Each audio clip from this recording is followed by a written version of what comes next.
I want to welcome everybody tonight. My name is Carrie Hewitt. I'm currently the interim dean of the School of Graduate Studies, and I'm really glad to see all of you here tonight and such a wonderful topic that we're going to be talking a little bit about. So I'm going to introduce to you Professor Lawrence Brown, LB.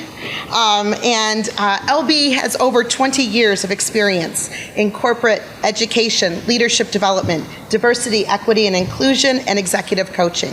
He is currently the program director for our MBA program and assistant professor here at Elmhurst University. He is also currently pursuing his PhD in global leadership from the Indiana Institute of Technology. He is co-founder and co-host of a podcast called Cascading Leadership. He co-leads the Multicultural Leadership Program at ASE, the Hispanic Alliance for Career Enhancement. He is the CEO of We Coach Executives, LLC as well. And tonight, he, along with Ingrid, is sharing their knowledge with us on the topic of ethical leadership and why it matters now. So I will turn it over to them. All right. Thank you, everyone. Thank you for being here. Thank you. I am very excited to see some familiar faces. As Carrie had indicated, my name is Lawrence Brown, but I go by LB. And today I have with me Ingrid Wallace.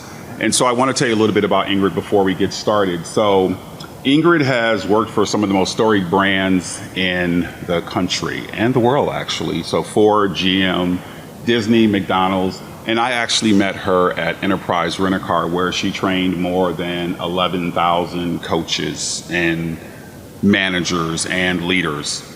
And during that time, I've never been shy. And I was pretty lock and load, right? I would say that I move with a purpose, someone that's very direct. And sometimes I didn't go over well in leadership. And by the fortune of meeting Ingrid, I went through one of her training programs initially, and then I went through the second one, and then my career just absolutely accelerated because she helped me to learn and understand some of the soft skills that are necessary to be an effective leader. After I left Enterprise Rent-A-Car, I was thinking about embarking on different career opportunities, and of course I remember Ingrid, and I hunted her down and found her. And I think she said she remembers me, but I think she kind of remembered me because I was one of 11,000 people, right? So I thought, she may or may not. But by the time I had my conversation with her, the initial one, we became fast friends, and I regard her as my Obi-Wan, so my coach's coach. And with that, I'd like to turn it over to Ingrid and have her tell us a little bit about herself, anything that she would like to add, and then we'll get into the ethical leadership, why it matters now. Sure. Thank you, LB. Can everyone hear me? I'm really excited to be here with you this evening. I've watched LB's career as it's turned to an academic wonder. It was a corporate wonder initially. And yes, I did remember LB. Who could forget LB? And one of the reasons I remembered him is because his instincts were right on point all the time. Even though he didn't have the formal training at that time, he was a natural leader. And people followed him and listened to him. And that's one of the things I noticed in class. So as I was training leaders, I trained 11,000 leaders at Enterprise. And then I was called by McDonald's, who asked me to do some work for them. And I developed a program called the ITC Leadership Series, individual, team, and corporate. And the individual session was leading with accountability and responsibility. How do you take responsibility for your actions? How do you take responsibility for producing results? That was the individual course. The team course was peer dynamics, which later became leadership dynamics, which we do for many clients right now. And after we did the team one, McDonald's said, well, how about an international one or a corporate one? And I said, well, the only thing I can think of is ethical leadership. It was very important to me that the leaders I had talked to, I had a laboratory of 11,000 leaders at one company, 20,000 leaders at another company over the years. And it was necessary, I thought, to talk about ethics. So I developed a course ethical leadership for McDonald's that we ran for about 8 years. And LB asked me today, he said, what's your definition of ethical leadership? And I said, matching the highest intention with the highest behavior or actions for a positive and beneficial outcome. I'll say it again, matching the highest intention with the highest behavior or actions for a positive and beneficial outcome. And one of the other reasons I came up with this idea, even prior to McDonald's, I was working with law enforcement. I was working with a law enforcement organization that was emergency medical, fire, and police. And these were the highest paid EMC people in the country. These law enforcement officers started at $80,000 a year 20 years ago. It was unheard of. And they were having problems. They were having problems because they were accused of profiling individuals. And at that time, it was a hot topic. In New Jersey, profiling had landed police departments in Senate hearings at the time. So they came to me and they said, Ingrid, we're not profiling. I said, oh yeah, prove it. And they said, well, we're not doing it. I said, well, tell you what, this is how it's going to work. I said, if you are not profiling, we'll find out. And one of the ways they wanted to prove that, they asked this police department to be the first ones ever to use cameras, ever. And they said, we don't want to wear cameras. I said, you have to wear cameras. Because if in fact you are not doing what they say you are doing, it will vindicate you. If you are, you have to cut it out. It's really very simple. So there was an officer who was very renowned for his training skills. He'd been on the force a long time. He was very highly ranked in the department, and he had a photograph left on his desk. And this photograph was highly offensive racially, sexually, and it involved a corpse and drugs. That's all I'll say. But it had this officer smiling over this corpse. And this was a gag from students in his class who had given it to him. And it was on his desk. Someone took a picture of it and sent it to the crime commission. Can you imagine?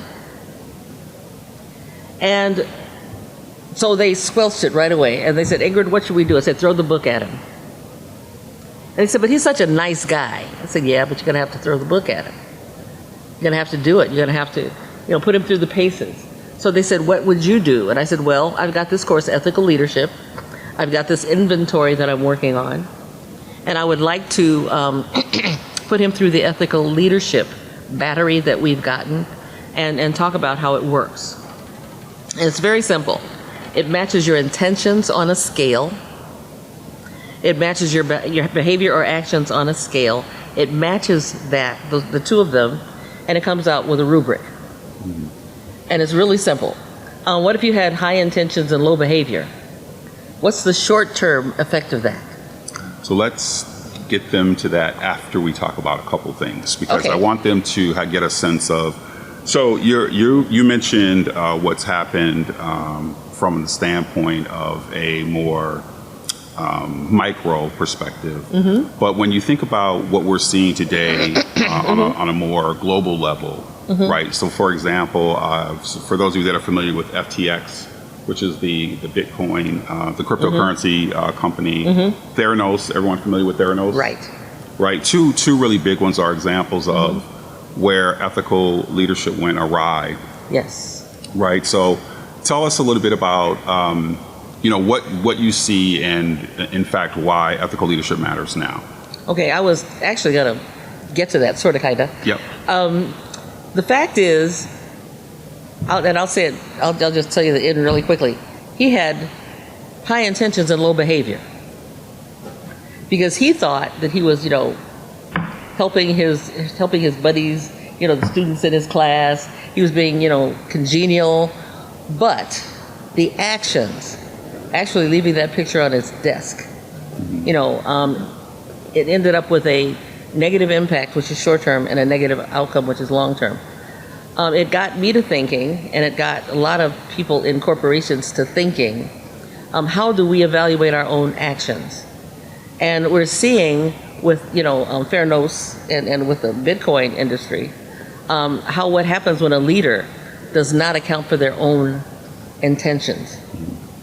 They're not accountable to anyone. I was at a funeral last week, and someone said, we evaluate others by their actions. We evaluate ourselves by our intentions. In the cases you're talking about, no one ever stressed the importance of those individuals evaluating themselves by their intentions.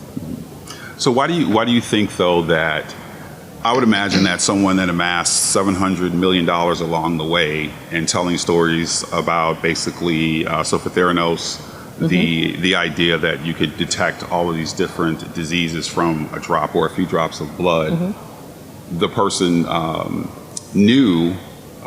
Elaine knew that she was unethical, right? Why do you think that she may have pressed beyond that in terms of like how you correlate that to your model? Well, when I correlate something like Ethnos to my model, I'm saying here's a leader, because it's about leadership. That's why I created the model. Here's a leader who was not honest. Here's a leader who intentionally misled people. And the actions that followed were not only her actions, they were actions of an entire corporation. And the people followed her blindly. It doesn't mean that all of those individuals were unethical. It doesn't mean that their intentions were low. Many of them were very jubilant about being able to have this miracle cure and being able to look at a drop of blood, and being able to diagnose all of these things. But they were led to believe it. So I think I have some of my MBA students here tonight. Thank you. And a few weeks ago, we actually had a chapter where we talked about ethics. And so they did a ethical inventory. And what I found was interesting, and I shared with the class, that there was a lot of gray area that people were in fact managing. Right. So for example, it was something as small as, is it ethical to take a pencil from work? And where you would think the answer would be yes all the way across the board, it wasn't necessarily yes all the way across the board. Yes. My students remember that, right? And so I find it interesting that sometimes where our moral compass begins, right, truly is on an individual basis versus the broader society. Absolutely. So in the minds of some folks, they say, well, yeah, I guess I could do that, or yes, I could do this. And it continues to grow, though. Like, where is that definitive place for the ethical standard? And this is where I think you were mentioning that your model comes into play, where someone has the opportunity to look at a framework and base what their decisions are off of that. Absolutely. We have a small battery of questions where you look at your intentions and you look at your behavior. And again, on a scale of 1 to 10, for each one, you match them. And some people come up with low intentions, high behavior, high intentions, low behavior. And the outcome, impact and outcome, short-term and long-term, are mapped out for that. I just want to, and you had an interesting question in where does this start? Yeah. Where do we get the impetus to be honest, essentially, and look at our intentions? And I can go back to when I must have been 10 years old. And there was a University of Chicago, I live in Hyde Park by the University of Chicago. There's a University of Chicago bookstore about a block from my house. And I go there every day, I loved it. And one day I went in and I got a bag of potato chips. And I was so excited, somebody said something, I ran out the door. I didn't realize I hadn't paid for them till I got out the door. I was so ashamed. I couldn't believe it. And it bothered me so much. About 6 months later, I literally went in that store when nobody was looking. I took like a quarter, whatever it was, and I slid it across the counter. And I left. And that was my impetus right there. Where did I learn that? And it shows up again and again and again. And if we have individuals where it's not showing up, how do we redirect them? when we have leaders that we are helping, how do we redirect that impetus to do the right thing, and to make sure that their actions match high intentions? So here's a question that I was actually talking with a colleague earlier before coming over, and I had made the point of we were discussing the question was from one of my peers was what is that you're going to be talking about from an ethical leadership standpoint? And I said, well, we were going to talk about you and talk about your motto and talk about the whole idea around ethical leadership. But when over the summer, as a PhD student, as Carrie had mentioned, I was in a course and we went back and forth around the example was, I believe it was a company, Lockheed Martin. And Lockheed Martin is one of the corporations that is known for their ethical standard, right? Yeah.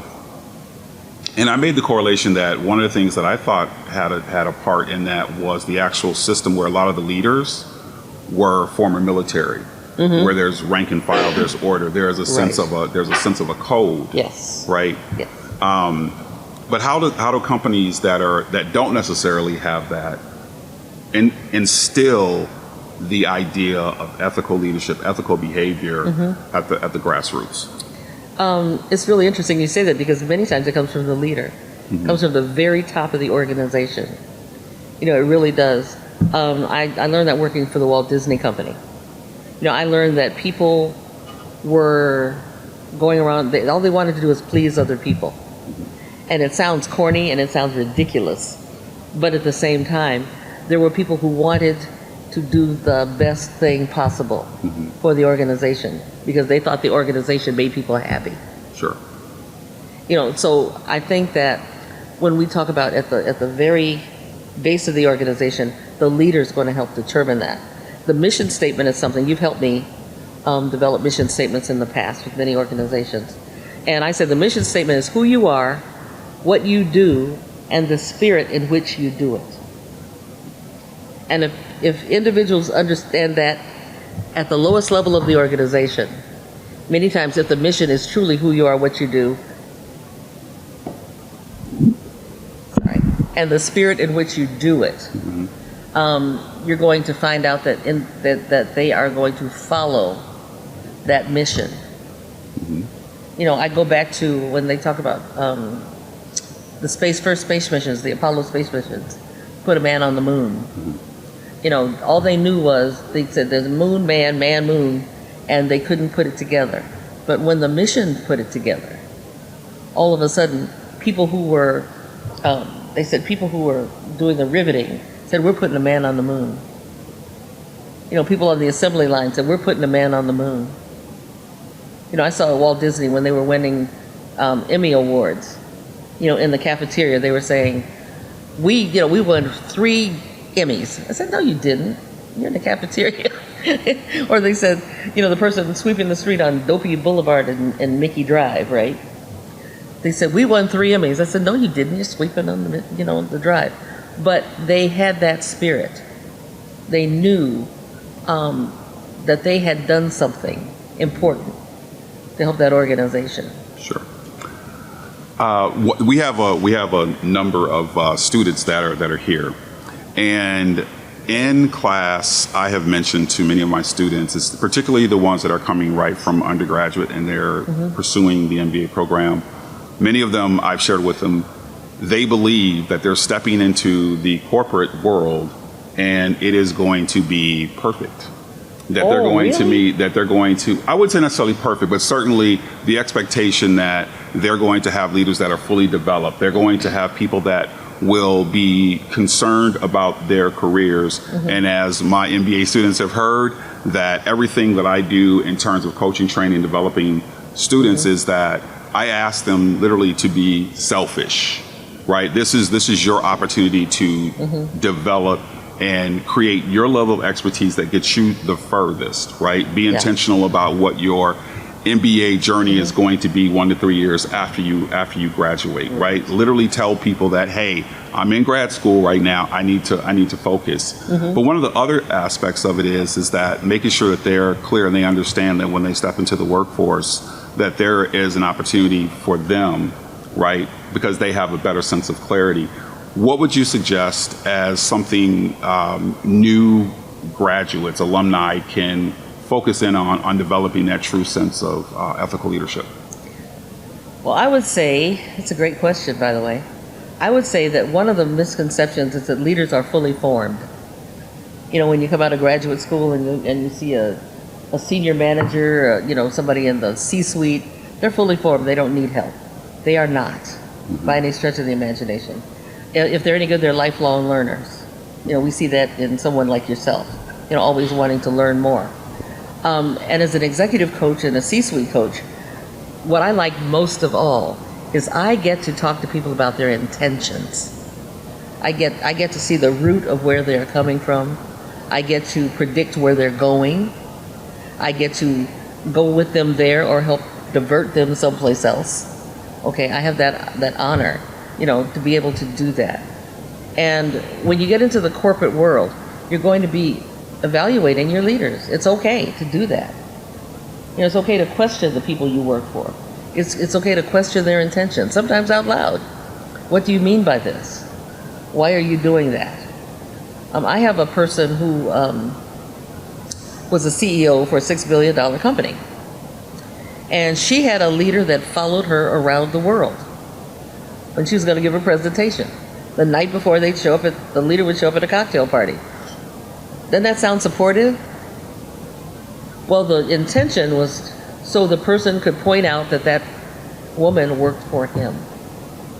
Oh, by the way, you may think she's hot stuff, CEO of a $6 billion company, but she actually works for me. So this same person, the same woman, I was having breakfast with her. She left that organization and came back to another one later. And I said, well, what are you doing now? And she said, I'm global head of, talent development, et cetera, something incredible. And I said, how are you liking it? She said, I love it. I said, why do you love it so much? She said, because I have 3 brilliant women working for me. She said, and the hardest job I have every day is to come in and make sure I can implement their ideas. They have great ideas. My job is to make sure that they have what they need to implement those things. That's ethical. And I'm so fortunate to have so many ethical models. People I work with, I have just as many and probably exponentially more that are not.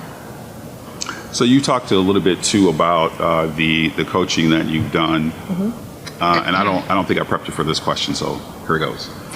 What would you say has surprised you the most from an ethical standpoint, and what has encouraged you the most? So what surprised you, and what has encouraged you the most from this is something that you would want everyone to hear as a model for ethical leadership? Maybe it's me, but I think what surprises me and distresses me most is that people don't tell the truth. Leaders don't tell the truth. Heads of organizations don't tell the truth. What distresses me equally is that the people who work for them don't tell the truth. There's always an opportunity. There's a teaching and learning opportunity for every leader, especially at the head of an organization. You mentioned Theranos and the Bitcoin folks. They did not tell the truth. That distresses me. Where I find hope is that now folks coming out of programs like yours, they question things. They demand to know why. Why is this happening? Why should I support you? And that demand comes with the ability to go someplace else. We always thought that people were stuck. We thought employees were stuck where they are. And I think you and I, LB and I, have talked about writing a book called the 500-day tenure? Because people are leaving these organizations so quickly. So if I don't hear the truth, or I don't hear something that rings true, most likely I have an opportunity someplace else. So this is a trick question for my MBA students. What are the 2 rules that I have if you work for me directly in my organizations? Who remembers? Make mistakes. What's the other one? Ask questions. You have to ask questions, and you have to make mistakes, Challenge. right? If you are making mistakes, and I know that you're trying. If you're asking questions, I know that you're naturally curious. And those are elements that you have to free yourself to be able to do, right? Give yourself that freedom, because someone else may not give that to you. And as I've said before, if people are not willing to answer the question, therein lies your answer, right? Absolutely. And so you have to make sure that there are these opportunities for you to maximize that, right? To be aware of what's happening at all times, right? If you have, as we've talked quite a bit, it's just really important to make sure that you know where you stand. Another question around ethical leadership, and I'm leading the witness, is this quiet quitting that everyone's been talking about, right? This new thing of quiet quitting. How does ethical leadership impact that? You know that irritates me, right? That's why you asked me that question. I've been talking about quiet quitting for 25 years because it's not quiet quitting. It's much louder than it seems. Like if a tree falls in the forest, does it make a noise? Yes. Okay. And it's because I've always said, if you are not the kind of leader who supports your people, if you're not the kind of leader who is truthful and provides opportunity and empowers individuals, they will leave. Trick is they leave 6 months before they sign the separation papers. At least. At least, sometimes more. And when they have done this, it's sabotage, right? And when you don't do what you're supposed to do, when you're supposed to do it, it's sabotage. It's just slow. You might as well blow your desk up, but it's slow. You know, so quiet quitting is an old thing. People have done it forever. If the people don't feel they're treated well or fairly, they go here or here. Simple as that. Or here. Definitely here, especially if the values don't match. And that's again where ethical leadership comes in. If you feel that an organization's values do not match your own, it hurts your soul to be there. I mean, it is gripping. It doesn't feel right. It makes you ill, literally. You know, you feel it when you walk in the door. It has weight. You know, it has density and oppression when you walk in that door, when your values don't match. When you do that to yourself, you're being unethical to yourself. So now let's come full circle and talk about the Ingrid Wallace Presents ethical model. And when we have seen this at work, we see people encouraged, right? So tell us a little bit about the model again, and how folks can get to another level of ethical leadership. First, I say evaluate your own intentions. You know, as that speaker said at that funeral, we evaluate our own intentions. We don't ask ourselves, why are we doing this? If we have someone in our experience at work, for instance, who is working for us, reporting to us, and that person is not performing well, if that person is for a lack of a way to explain it, you know, if they've checked out, that person who is quiet quitting, as you say, what am I doing? What can I do differently? You know, how is my intention affecting this individual? You know, because some people come to work for the sole purpose of producing a result, and that's what it's supposed to be. However, in producing that result, we don't give people what they need, and they're not supported to do it. You know, so how can I evaluate what I'm doing as a leader? How can I look at my actions? The first thing you do is ask someone who can observe you. You know, there's something that's not feeling right or seemingly right. This is what I'm doing. What is your opinion? You know, ask someone that you trust. You know, what is going on? What am I missing? And you have to have a sincere desire to change. And we know how I feel about change. You know, change is possible unless there's a great deal of resistance. So we have to look at the leaders and see how much resistance they have to change, or else ethical leadership will never take place. You know, especially if they have to raise those intentions and raise those actions. Some people just have terrible actions. You know, some people just do stupid and harmful and hurtful things. You know.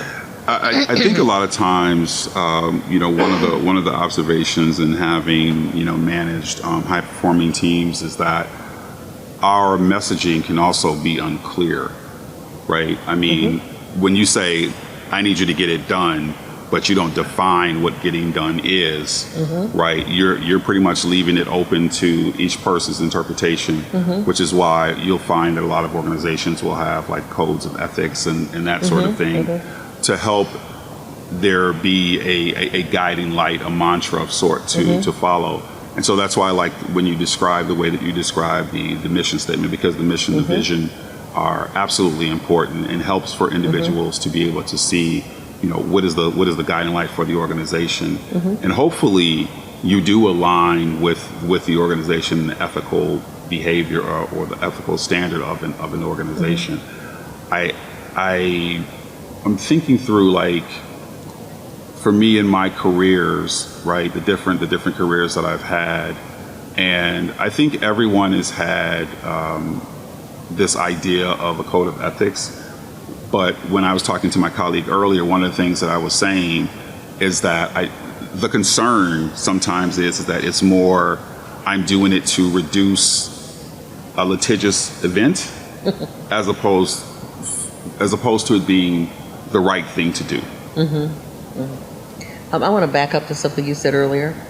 When we're talking about people in organizations and why it's necessary looking at the mission of an organization, I am, as LB will tell you, I'm a performance management terror. But it is couched in the fact that individuals need to know what's expected of them. They need to know the criteria. And once they know the criteria and they're led to meet the criteria, then we can evaluate them fairly. Give you an example.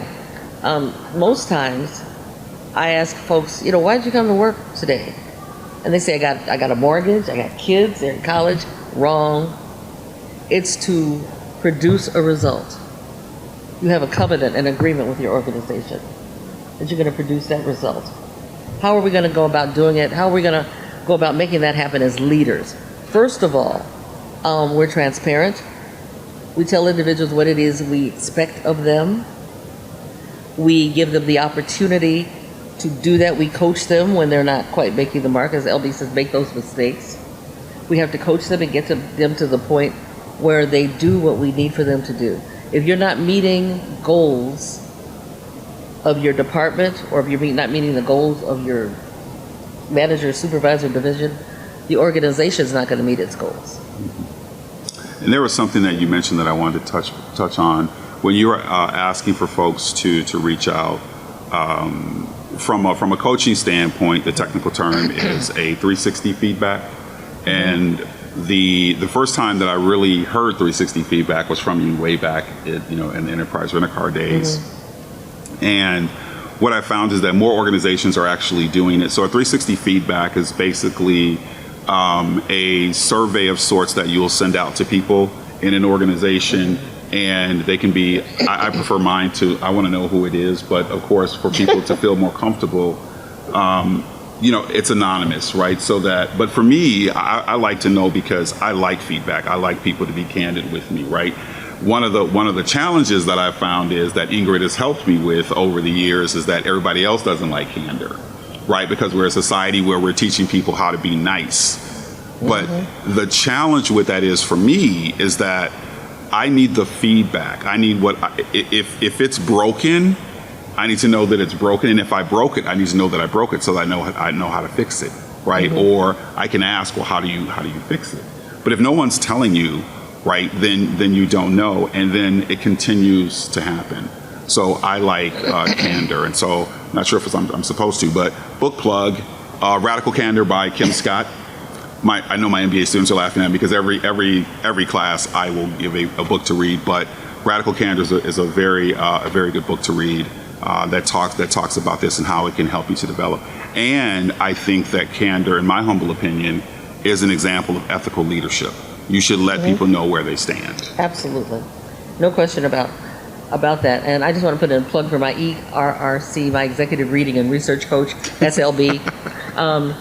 And what he does as an ERRC, he'll read 10 books all the time. And I'll say, which three do I need to read? He said, well, these are the best three. These are the ones that really are doing what you want. I don't have to read 10 books. I have an ERRC, Executive Reading and Research Coach. And I'm proud of myself now because I have managed to get back on my reading schedule, even though I'm in a PhD program. So we have to do these introductions. So yes, I do discussion boards just like my students. And one of the first questions that you ask, one of your most favorite things to do, and I used to say reading until I started the PhD program because you're reading everything they tell you to read, which this might be televised, right? That's absolutely a great thing to do. I'm just kidding. But what I was doing was being so focused on my PhD writing that I felt like I was getting tunnel vision, so to speak.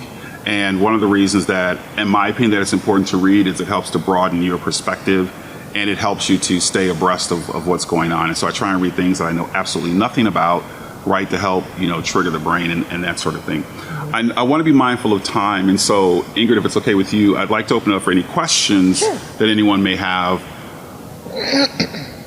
Melanie, shocker. Hi, Melanie. She's my question asker. Love it. Hey, I have something that first of all, thank you for having me speak. Sure. And I do have something that I would like to share and ask. When we talk about ethical leadership, I've experienced personally and through family and friends when middle management that are unethical are kept in the house. And I have a question as to why do we keep these people, why do we like to these people, and I believe in two very short stories. Okay. There was a relative who worked on us and worked with she was on bathroom and her line supervisor felt that she was taking too long and he was into the bathroom, into the stall to ask her. Nothing happened. And when things like that do happen, I would consider that, performing PTSD. Now I'm afraid I'm going to the bathroom. Absolutely. In another situation, I personally worked for an engineering company where, entry level work on making $75. And one of the branch managers was not performing. Everyone good. He was allowed to come in, go to the office, and get their over. In a third situation, there was a hot test. He was taking employees, this was less than 10 years ago. He was taking employees into a room, and it was just great for you to hear the students. And I just never understood how those things could happen. And a person like me, I come in and find a slave, I forgot to bring up something in a meeting, you're the worst person in the world, but we have a functioning alcoholic that no one is paying attention to. Why are those people? And how is that? Okay. First of all, the first incident is a legal issue, clearly. It's, litigation is in order, first of all. Secondly, why is someone allowed to be there? That's unethical. Remember I said if your values don't match the values of the organization, it hurts your soul. You need to be someplace else. And I know I say that, and it's hard to get another job. I know that. But it's harder to live with some things like that. It really is. I'll tell you, I'll give you another example. A friend of mine is a pro bono lawyer for a huge firm in San Francisco, and they do pro bono work for people in Mississippi. And one of the cases was a black man who worked in the shipyards. And it was the son, I believe, of Trent Lott. Trent Lott owned the shipyard. And the manager there, the supervisor, in order to discipline employees, all the employees in the shipyard were African American. And in order to discipline them, they called them into the office, shut the door, and hanging behind the supervisor was a noose. They turn around, take the noose off the wall, place it over the head of the person who was being disciplined. And in one instance, this was an issue because in this instance, the person had a breakdown, had evidently seen one of their parents noosed, hung, and they had a breakdown. And that was what triggered the litigation. And I thought it was kind of crazy, but in this day and age, this was only about 10 years ago. And look it up, nooses in the workplace. You look it up today, and you'll see cases from last year before. So Melanie, it is pretty ugly out there. In many cases, we have so many instances that person will probably be fired at some point, but the person that they are persecuting goes first. Yeah. I can't tell you how many times I see that. Yeah, I would say too that this is why the foundation of ethical leadership is so important. People will always be able to justify the reasoning behind why they did what they did, right? Mm-hmm. There could be backstory behind the relationships, which is normally the case in those situations where individuals are trying to protect or trying to preserve for whatever reason, mm-hmm. and not necessarily concerned about what the outcome is on the other side. Mm-hmm. And as a result, there's also the thought process around, well, I'll address that, I'll cross that bridge when I get to it. There's one of my favorite quotes by Caroline Wanga is who you are is who you are. If you can't be who you are, where you are, you change where you are and not who you are. Mm-hmm. And that's Absolutely. that's a dynamic where, yes, and Ingrid actually shared this story with me many years ago when I was working somewhere, and I actually share this now when I'm actually coaching. I use the term, if the house is not coming down on you, do what is necessary to maintain your job, do your best and all of that. But at the same time, you should be preparing to make the logical move in your career so that you're able to move, so that you're able to get to that next opportunity. And this is where oftentimes having either a coach or a mentor comes into play that can help guide you down that path. It's one of the things that I think you all have heard me say that is most exciting about what I do as a professor and as the director of the MBA program is that I get to actually help people and move to the next level of success, right? That's extremely exciting. But you all have also heard me say that be clear about what your intentions are so that because a lot of times we don't have a sense of direction, and it may delay what we know is the decision that we need to make. Mm-hmm. So the broader question is that when is it time for you to move on from those mm-hmm. situations? So that because those are three terrible mm-hmm. examples. Yeah, and the definition, when it's time to go, when you've lost the support of the people you work for and the support of the systems around you. The systems are not working in the instances that you're talking about. Policies, procedures, and practices are out of whack. So it's time to go. Make no mistake about it. But thank you for bringing that up, Melanie. Any other questions? David, did you have a question? Yes.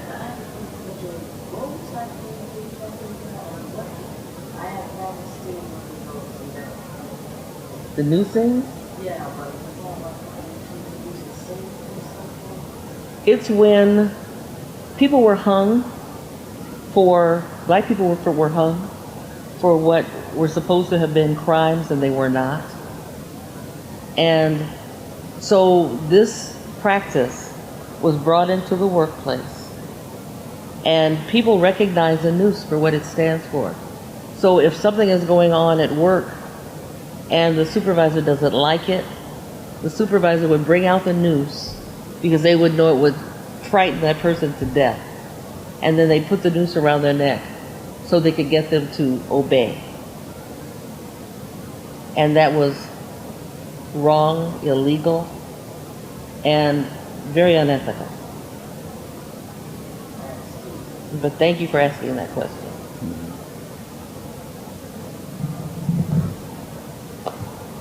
Oh, so we have one here, here, and here.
Yes. So I'm a student currently. So I'm just kind of curious, for somebody that's going to be applying for a job position, what is one way to assess ethical leadership going into the organization?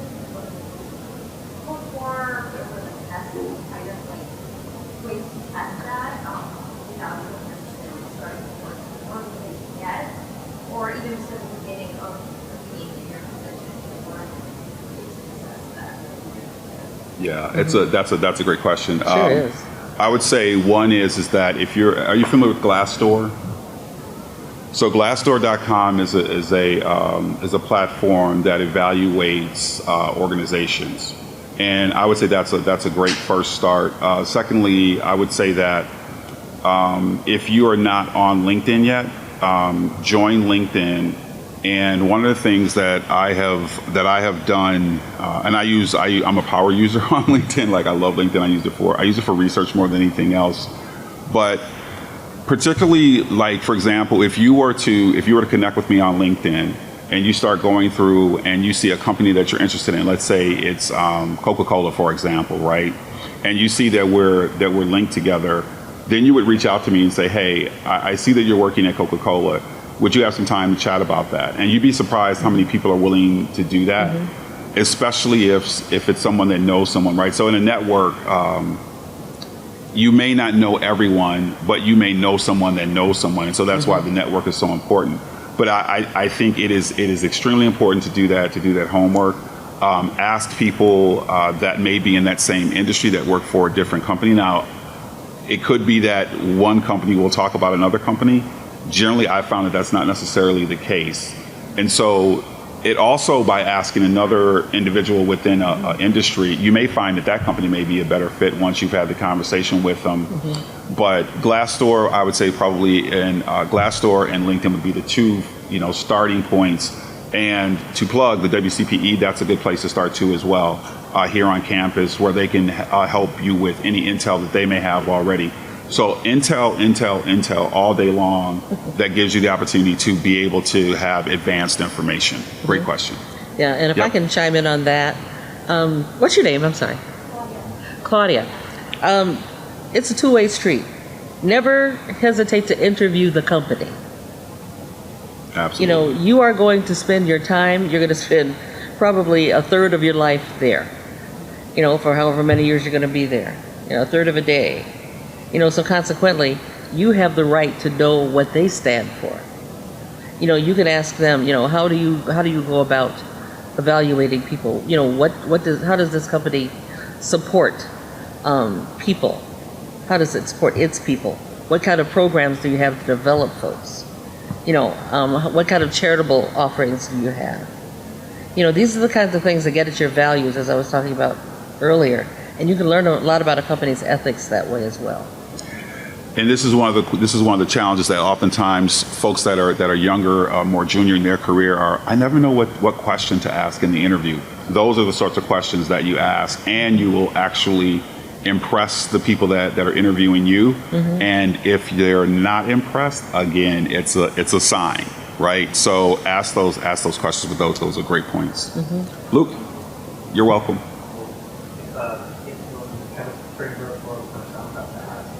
I'm curious about what strategies do you employ to encourage employees to speak up about when things unethical arise? How do you encourage people to be ethical in situations that are otherwise unethical? That's a great question. First of all, how are you communicating it? You know, there's a way to ask everything. You know, when I give feedback to people, I talk about, you know, I statements, for instance. When I see this going on, this is the consequence.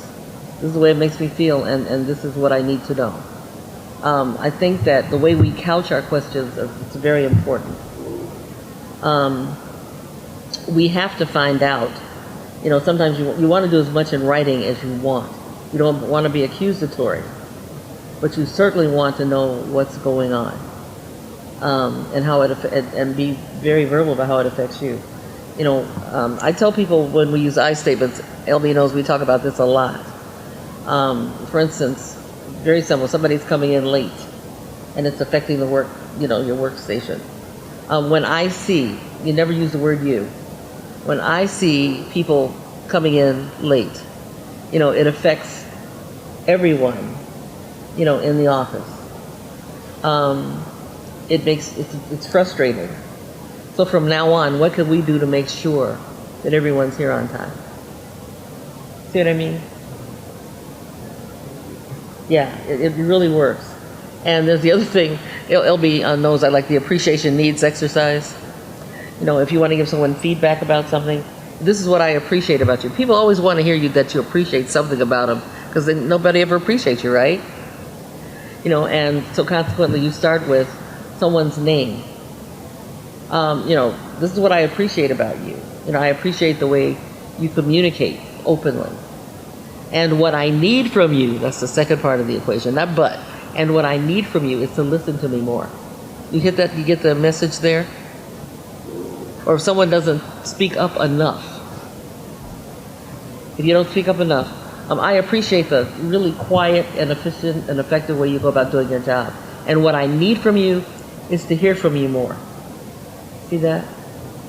The first person you didn't have to tell to shut up, and the second person, you said you needed to hear them say something when they're not saying anything. So you have to learn how to couch these things in communication, but you have to communicate. Yeah, I would add that if it's something that you think is potentially that could have potential aggressive outcome, right? I think the first thing that I think about is I ask the question, right? Or if I hear something that is inappropriate, mm-hmm. I will say, really, why would you say that? Or how would you, exactly. where would you, mm-hmm. How do you evaluate that? You know, mm-hmm. asking the question in an inquisitive way as opposed mm-hmm. to an accusatory way right. is really important. The other thing is that, you know, that the whole phrase, see something, say something, mm-hmm. is you have the opportunity to enlist someone else that is there. So hopefully if there's someone else there, that eye contact alone may be helpful in defusing a situation, right? Because what you'll find is that people, it may sound really bizarre, but people sometimes legitimately may not realize that that's the way they're coming off if no one has ever told them That's right. why candor is important, right? Because they literally, if no one's ever told them, because maybe that person is more on the, the aggressive side. And so folks are like, well, I'm not going to tell her. I'm not going to tell them. I'm not going to tell they. You just, right? But when we are mindful, right, which is extremely important to be, then you can manage it more. You can manage it more effectively. And again, everything that we're sharing it's not like a magic wand. It's not like it's a golden opportunity that's just gonna click and happen. You also have to practice it too, right? To get to that point of proficiency. So when I started off, I mean, first of all, which everyone laughs when I say this, but I am a raging introvert. So outside of this realm, most of my time is in my books, on the computer, very often and to myself. That's how I recharge. Me too. But believe me, when it's time for me to be on stage, I'm on stage. But it will absolutely drain me. I was just in Canada for a week, and I don't know what I'm running on right now, but Hit the wall. it's working. But the wall, I'm going to hit that wall in a little bit. So Yeah, absolutely. Any other Thanks for the questions? question.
So I would say that with what you're describing, some of the elements, there is a department in most every company called human resources.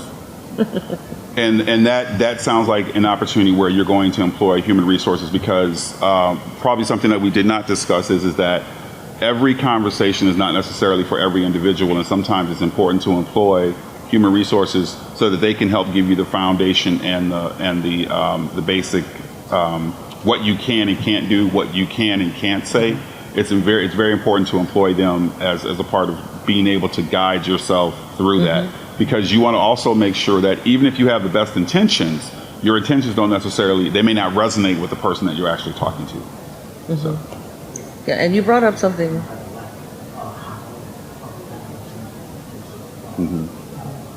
Yeah.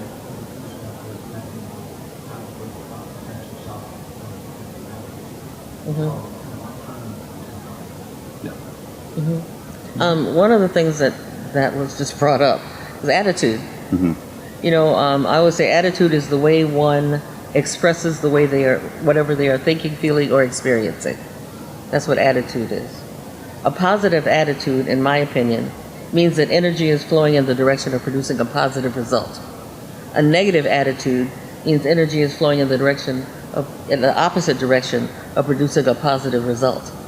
That's why somebody with a negative attitude can walk into a room and suck up all the energy. You ever notice that? It's gone. And if you're a leader and you have people that are doing that, it's a performance issue. People don't realize this is a performance issue. If you are doing this, if you are taking the energy that it needs to get the job done and you're changing it to where people cannot get the job done, there's somewhere on that performance review, because you know the criteria by now. There's somewhere in that performance review where it can be indicated. One hopes. One hopes. One hopes. Absolutely. All right. Well, Ingrid, thank you very much. We are at time, and I want to thank you all for coming out. I am absolutely humbled by the number of people that came out. I also thought we maybe have like 4 or 5. So thank you so much for being here. I'm so happy to be here with you. Thank you so much. Yeah.